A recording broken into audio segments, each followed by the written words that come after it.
Welcome to the Rim Break Rodeo. We hope this video helps. You begin by verifying the card itself. Check the 16-digit number and any CVV or PIN. Once done, confirm activation and the available balance online or by calling the number printed on the back. Make sure to note expiration dates and any monthly fees because those reduce usable funds. This first step prevents declines at checkout. It saves you time and frustration when you reach the payment screen. You now use the card at checkout. Select the credit or debit option if the merchant requires a card type instead of gift certificate. Enter the 16-digit number, expiration date, and CVV exactly as shown, and provide the billing ZIP if asked, because some systems validate location.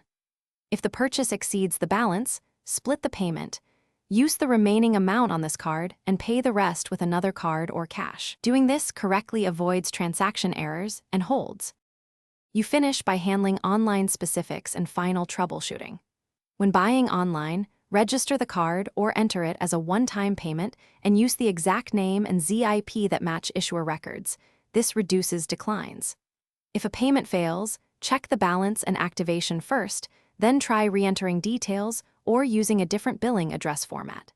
If problems persist, contact the issuer with the card number and receipt. They can confirm activation or resolve holds. Thanks for watching. Consider subscribing if we helped you.